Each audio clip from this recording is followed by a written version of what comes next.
आदित्य नाम का एक गरीब लकड़हारा अपनी पत्नी सुमित्रा के साथ एक छोटी सी झोपड़ी में रहता था। वह रोज सुबह जंगल जाता, पेड़ काटता, लकड़ियां इकट्ठा करता और उन्हें बाजार में बेचकर अपने परिवार के लिए भोजन लाने की कोशिश करता। हर रोज जंगल जाकर लकड़ियां काटते हो, इतनी मेहनत करते हो, लेकिन इतने पैसों में घर का गुजारा नहीं चलता है। आप कोई और काम क्यों नहीं ढूंढते हैं? आदित्य उसकी बात का कोई जवाब नहीं देता और अपने पुरानी कुल्हाड़ी को कंधे पर टांगकर जंगल की ओर निकल पड़ता है। आदित्य चलते चलते जंगल के बहुत अंदर चला जाता है। अचानक उसे पेड़ों के बीच एक अजीब सी गुफा दिखती है। अरे, यह गुफा पहले कभी नहीं देखी थी। आदित्य गुफा के अंदर चला जाता है। कृपया मेरी मदद करो, मैं बहुत समय से यहाँ फंसा हूँ। अरे, तुम बोल सकते हो तुम कौन हो और यहाँ कैसे आए? मैं कोई साधारण पक्षी नहीं हूँ। मुझे एक लालची तांत्रिक ने यहाँ कैद कर दिया था ताकि वह मेरी शक्तियों का गलत इस्तेमाल कर सके। अगर तुम मुझे आजाद करोगे तो मैं तुम्हारी मदद करूंगा। कुछ क्षण तक आदित्य उस पिंजरे को देखता रहा। अंततः उसने कुल्हाड़ी उठाई और पिंजरे पर पड़ा मजबूत ताला तोड़ने की कोशिश करने लगा। कई बारों के बाद ताला टूट गया और पिंजरा झटके से खुल गया। आदित्य, तुमने मुझ पर बहुत बड़ा उपकार किया है। अब मैं तुम्हें एक सुनहरा पंख दूंगा। यह पंख जिस भी वस्तु को स्पर्श करेगा वह वस्तु सोने में बदल जाएगी। लेकिन ध्यान रखना, इस पंख का प्रयोग लोभ में आकर मत करना। आदित्य उल्लू के दिए हुए पंख को आश्चर्य से देखता है। क्या यह सचमुच इतना शक्तिशाली है? अगर मैं इसे किसी चीज पर लगाऊंगा तो क्या वह सच में सोने में बदल जाएगी? हाँ, लेकिन याद रखना, यह पंख केवल तुम्हारी जरूरतें पूरी करने के लिए है, लालच के लिए नहीं। वह गुफा से बाहर निकलता है और पास की एक सूखी लकड़ी पर पंख फेरता है। देखते ही देखते लकड़ी चमकते सोने में बदल जाती है। यह तो सच में काम करता है। अब मेरी गरीबी हमेशा के लिए दूर हो जाएगी। आदित्य जैसे ही अपनी झोपड़ी में पहुंचता है, उसकी पत्नी सुमित्रा उसे देखकर चिंता भरे स्वर में पूछती है, आज कुछ जल्दी लौट आए, क्या हुआ? आज लकड़ी नहीं मिली? आदित्य मुस्कुराता है और धीरे से कपड़ा खोलकर सोने में बदली लकड़ी को सुमित्रा के सामने रख देता है। हे भगवान, यह क्या है? सुमित्रा, यह मेरी मेहनत का फल है। यह कोई साधारण लकड़ी नहीं बल्कि एक चमत्कार है। कैसा चमत्कार? मुझे साफ साफ बताइए, ये सोना कैसे आया? आज जंगल में मुझे एक रहस्यमयी गुफा मिली और वहां एक सुनहरे उल्लू को एक पिंजरे में कैद पाया। मैंने उसे आजाद किया और बदले में उसने मुझे यह जादुई पंख दिया। यह जिस भी चीज को छूता है वह सोने में बदल जाती है। तो अब आप इस पंख से क्या करोगे? मैं पहले इसे सावधानी से इस्तेमाल करूंगा।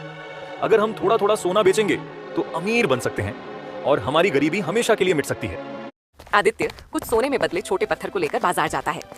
वह सोने के व्यापारी सेठ हरिराम के पास जाता है। अरे आदित्य, तुम यहाँ क्या कर रहे हो? सुना है कि इन दिनों तुम्हारी हालत बहुत खराब चल रही है। सेठ जी, मैं कुछ सोने के टुकड़े बेचना चाहता हूँ। वह अपनी गठरी से सोने के चमकते टुकड़े निकालता है और उन्हें सेठ के सामने रख देता है। ठीक है, मैं तुम्हें इसका अच्छा दाम दूंगा, लेकिन अगर और हो तो वह मुझे ही देना। बिल्कुल सेठ जी। कुछ ही हफ्तों में आदित्य का जीवन पूरी तरह बदल जाता है। अब आदित्य के पास गांव का सबसे बड़ा घर था। गांव के लोग उसकी इस अचानक हुई समृद्धि को देखकर हैरान थे। अब मैं पूरे राज्य का सबसे अमीर आदमी बनूंगा। तुम अब पहले जैसे नहीं रहे आदित्य। तुम्हारी आंखों में अब बस लालच ही दिखता है। सुमित्रा मन ही मन उस पंख को नष्ट करने का फैसला कर लेती है। रात का सन्नाटा गहरा हो चुका था। आदित्य अपने कमरे में सो रहा था। दूसरी ओर सुमित्रा अपने मन में पंख को नष्ट करने का दृढ़ निश्चय कर चुकी थी। वह देखती है कि आदित्य सो रहा है और पंख उसकी मेज पर रखे संदूक के अंदर रखा हुआ है। वह डरते डरते पंख की ओर बढ़ती है और संदूक से पंख लेकर बाहर जाने लगती है। सुमित्रा, तुम इस पंख के साथ क्या कर रही हो? मैं तुम्हें और इस गांव को बचाने की कोशिश कर रही हूँ आदित्य। यह पंख तुम्हें बर्बाद कर देगा। तुम्हें ऐसा नहीं करने दूंगा सुमित्रा। ये पंख मुझे दे दो। सुमित्रा भागकर घर के बाहर आती है और बाहर जल रहे अलाव में पंख डालने जाती है कि आदित्य वहां पहुंच जाता है और सुमित्रा से पंख छीनने की कोशिश करने लगता है। तभी सुमित्रा के हाथ से पंख छूटकर उसके हाथ को स्पर्श हो जाता है। देखते ही देखते सुमित्रा का पूरा शरीर सोने का बन जाता है। उसकी आंखें वहीं ठहर जाती हैं और वह एक निर्जीव मूर्ति में बदल जाती है। नहीं, यह क्या हो गया?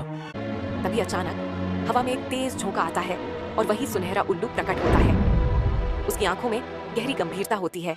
आदित्य, मैंने तुम्हें पहले ही चेतावनी दी थी कि लालच में आकर इस पंख का दुरुपयोग मत करना, लेकिन तुमने मेरी बात नहीं मानी। मुझे माफ कर दो। मेरी पत्नी को वापस इंसान बना दो। लेकिन मैं तुम्हें एक आखिरी मौका दूंगा। अगर तुम इस पंख को नष्ट कर दोगे तो तुम्हारी पत्नी वापस जीवित हो सकती है, लेकिन तुमने इस पंख से अब तक जितना भी धन प्राप्त किया है वह सब नष्ट हो जाएगा और फिर तुम पहले जैसे गरीब लकड़हारे बन जाओगे। हाँ, मैं अपनी सारी दौलत छोड़ने को तैयार हूँ। मुझे केवल मेरी पत्नी सुमित्रा चाहिए। आदित्य उस पंख को उठाता है और जलते हुए अलाव में डाल देता है। पंख के जलते ही सुमित्रा वापस इंसान बन जाती है। सुमित्रा, तुम ठीक हो गई। अब मुझे समझ आ गया है कि असली खुशी दौलत में नहीं बल्कि अपनों के साथ रहने में है। उल्लू एक संतोषजनक मुस्कान के साथ उड़ जाता है आदित्य पहले की तरह लकड़हारी का काम करता है, लेकिन उसके मन में शांति और संतोष का भाव था। लालच कभी भी सुख का कारण नहीं बनता, बल्कि विनाश का द्वार खोलता है।